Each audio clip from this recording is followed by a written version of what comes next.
What you see on the screen is the US dollar index, which is used to analyze the strength and the weakness of the dollar currency. So this is going to tell whether the dollar currency is going up or going down. So it's very important to start analyzing this before analyzing anything, because most pairs are usually influenced by the dollars. So what the one I'm going to analyze is one of each two way. I'm going to use something we call market nature. So what is market nature? Market nature is the movement of the market, right? The way the market moves, the way the market presents itself. So there's two ways the market can present itself. It's either in an impulsive way or in a corrective way, right? If you look at this, this is what we call an impulse. So basically, what is an impulse? The impulse, it's impulse phase is mostly characterized by heavy momentum. It's either heavy momentum to the downside or to the upside. As you can look at this part that I've drawn here, this it's a heavy momentum to the downside, means the bears have dominated this market. But the funny thing is, within the impulse there are also corrections. So we have to look out for that. So that within impulses there are corrections. And if we look at this is an impulse, and this is a tiny bit of correction. So a correction is characterized by low momentum. Unlike the impulse, the correction is characterized by low momentum. It usually takes a direction of sideways or counter trend. Counter trend means it moves opposite to the momentum or sideways. As you can look, this is the high momentum to the downside, and we have this sideways movement, this momentum to the downside, and we have this momentum to the upside. That's what we call a correction. Then this is an impulse, then this is a correction, then this is an impulse, and this is our correction, right? So but overall looking at this structure, we could see that this is okay. Let me remove that. So overall looking at this structure, we could see that no, this is an impulse. It's characterized by heavy momentum. Then wait, and how do we identify our correction? Our correction, like I said, has low momentum and it moves opposite to the trend. So the impulse and the correction forms something we call structure. So structure is usually identified by patterns. If you remember your patterns very well, you would understand that. So this is my impulse. We can all agree on that. So this is going to be my structure. So how do we identify structure? We just simply connect the lows and the highs. And how do we connect the lows and the highs? By connecting the lows and the high with the most touches. What we're looking to achieve is most touches, right? I mean, we could move this straight line to here, but you can see we only have two touches, and this part in the middle we just don't connect, which doesn't make sense. But here you can see it usually makes sense. We have this touch here, we have this touches here, and we have this touches. So we connect it to where it makes sense. Most touches, and as you can see, as I'm identifying the structure, so like I said, the structure is characterized by the impulse and then the correction, right? This is my structure. What's going on? I don't know, I can connect that. I think maybe a little bit of the internet connection, which is a bit of a problem because it's the load shedding. But anyway, let's connect the low there. Nice. Let's can identify the structure. This it gives us an ascending type of nature. But looking at this impulse, you know our impulses. Looking at this impulse, we can tell that no, this is an impulse. Then this is a correction, right? It goes counter to the trend. That's what it usually does. it goes counter to our trend. So we have an impulse and our correction. So if in the correction is characterized by impulse, within it has impulse and then a bit of correction in it. Just like the impulse has a bit of correction in it, so also the correction has a bit of impulse in it. You can see, I'm just gonna underline, as you can see, this part is corrective, this part here is just corrective. And if you can look the part that I've circled, this part that I've circled, they cover most of the structure. They cover the highest percentage of the structure. And looking at this impulse, it goes counter trading. So this makes sense that we say, okay, this is a correction. So as you can see within our correction, which forms a structure, we have impulses and a correction. So if you can identify your flag on your patterns, this forms something called a bearish flag. Bearish flag is something like this, you have an impulse, then it forms like this, and usually indicates a continuation to the downside. So looking at this, we can tell that this is an impulse, then correction, then we're assuming an impulse to the downside. So in our DXY means we're looking at a longer move to the downside, usually to this low. Which low? The low which is the beginning of our correction. So now we're indicating movement to the downside. So this movement to the downside, which is usually on a monthly time frame, though we're looking at the DXY because we're looking for longer term movement of the US dollar. So it will usually take 2-3 years for it to reach this area. So it means we have a longer move. So we hitting this bigger downfall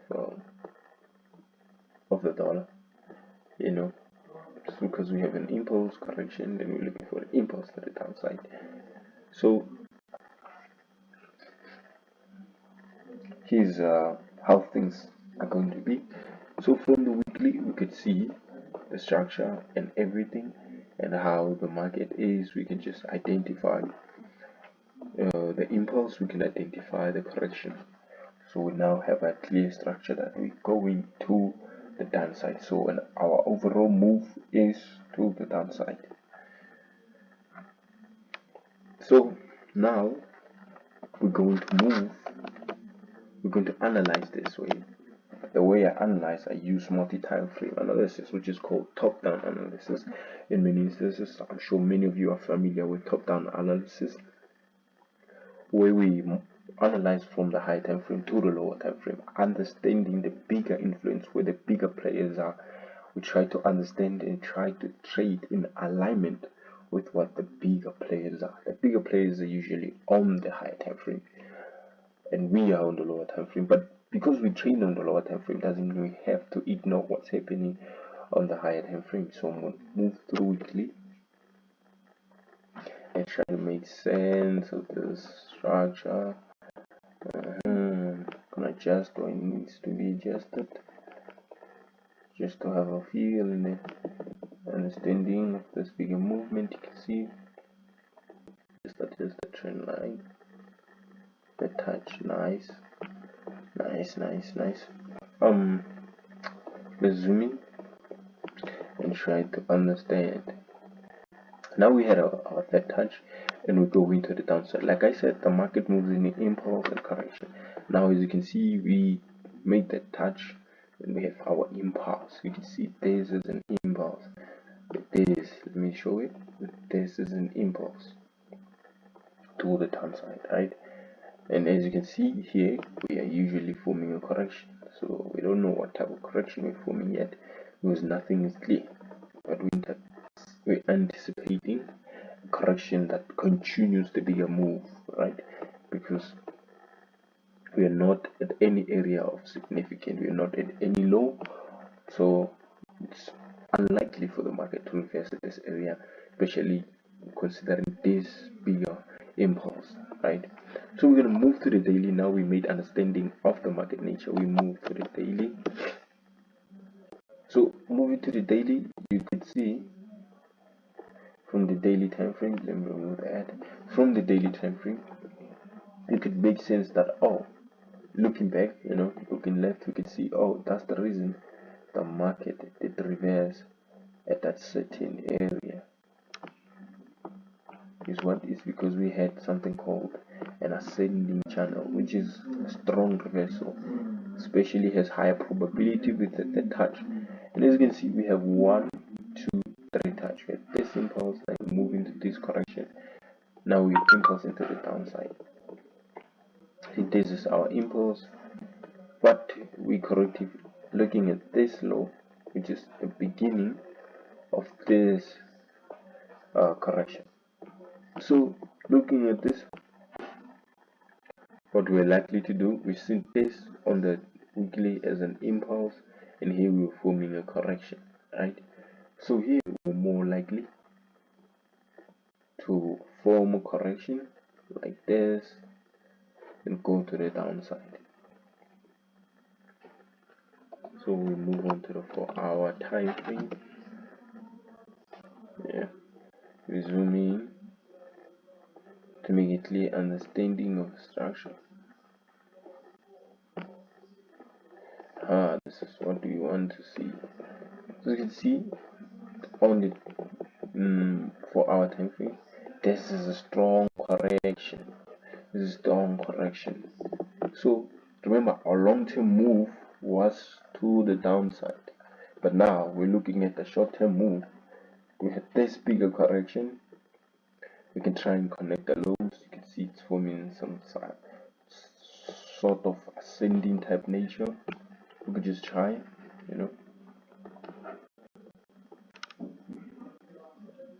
and connect lows to try and make it make sense. It's right there. You can see, okay, we're just moving correctively. We have, remember, I said a correction is characterized by maybe 80% corrective movement and 20% impulses. And there always has to be impulses within a correction, and they're going to be correction within impulses. You see, this was mostly corrective. At this impulse, then correction, then impulse, then a bigger correction. You see, and then we had this impulse, this bigger correction. We had only like 1, 2 impulses, then the whole move is just corrective and corrective. So this is why we're calling this a correction. So it looks like the market is gonna correct.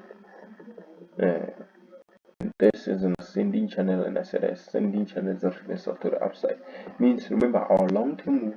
So we keep in mind what we seen and what we understood from the higher time frame. What we understood from the higher time frame was that the market is usually going down. That's our long-term movement. Now on the short-term movement, which is the 4-hour, we're seeing this ascending channel to the low of this structure.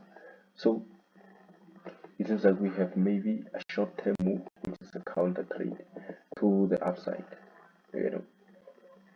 Maybe we could reverse at any of these highs. We're looking at this high, or we're looking at this high, which is the beginning of that correction. So looking at that, we can say, okay, maybe we could have a correction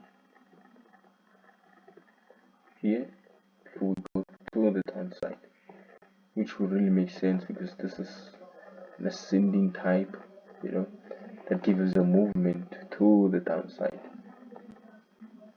Looking at that, we could have that beginning of our long-term movement here at this area, or the market could just move either one way, just continues moving upwards. But remember, the upward movement is not our long-term movement, so we have to make sure that the lower time frame is in alignment with the high time frame. Not that you can trade against the high time frame, but it reduces the probability. Remember, this is a game of probability. So to have a high probability, we must trade in alignment with the high time frame. Looking at this high, we will get surpass that, continue impulse move, correction, right? Then have another impulse move at this area here. Then we continue moving to the downside. Look at this. This could just form another big ascending, big ascending type structure, big ascending type structure to the downside. So we're looking for areas where we can start trading in alignment with the high time frame. So it's either one of this area. What's going to indicate that we are ready to trade with the bigger time frame is what we call the ascending or any reversal pattern to the downside. Because now, as you can look on the 4-hour, the market on the 4-hour market, let me show you what's happening actually on the 4-hour time frame. Let me zoom in so that you can see the clearer picture of the 4-hour time frame. You can see on the 4-hour time frame, like I said, the market moves in one of two ways. It moves in impulse move and correction. I said impulses are characterized by high momentum. The correction, low momentum, usually moves opposite to the impulse or sideways. So now we have this impulse, then now we have this correction. You see, now this is supposed to be, I don't know, our impulse. Then if this thing forms a correction, then it's just going to be a correction into another correction. It signalizes a reversal. It means that we are likely to reverse at this area. So we're looking for ascending channel at this area or any type of reversal that's really to sell to the downside, because what we're looking for is a higher time frame. So it seems like as we analyze the dollar index, we've seen that the dollar, for now, the long-term movement is to the downside. It seems like the dollar is losing momentum. It's weakening. Shows the weakening of the dollar. That's what is indicated by the dollar index. That's why the dollar index, it's very important to understand that or analyze before analyzing any pair. So remember, what we learned on this episode is what we learned is market nature. Market nature is the way the market moves. We learned that the market moves with one of two ways: impulses and corrections, and then that the impulses is mostly characterized by heavy momentum, either to the upside or to the downside, and the correction is low momentum to the sideways or opposite to the impulse, right? So the impulses and the corrections forms a structure. A structure is mostly characterized by 80% correction, 20% impulses. So the correction forms as a structure, and the structure is what we can identify the structure by identifying it as a pattern. If you know your patterns, you're gonna know, oh, this is a structure and what it means when a structure behaves in a certain way. If you were somebody that was trading and understanding pattern, you would have seen that, okay, we are at the low of this. Okay, let me remove the painting. And at this, you could see that we are at the low of this previous structure, which was an ascending structure. You can see that we are at the low of this previous structure, meaning the beginning of this previous ascending structure. Then we moved into this descending structure, and then now we hit a significant low, which is the low of the previous structure. Then we reversed, and we had an impulse. Now we have a correction, which is a continuation. You can see that's a flag over there. You can see there. I will just show you connecting the lows. Remember, we identify structure by connecting the lows and the highs. You can see that, and here you can also see here we had an impulse and a correction. So now we're likely to continue all the way to this area before going with the long-term movement, which was to the downside or reverse at the beginning of this descending type structure. So that's already happened on the weekly time frame. So we don't normally go to the 1 hour time frame at when we're analyzing the index, because we do not trade the index. We just analyze the index to understand the movement of the dollar. So remember, we do not trade the index, we just use it to understand the strength and the weakness of the dollar. So I said my movement with the index is to the downside, which might happen maybe by 2025, who knows, 2026 it might reach this low. So we still have a lot of time to short the dollar. Anyway, that's all for me. This is the first episode of Ambitious Traders. Thank you for tuning in.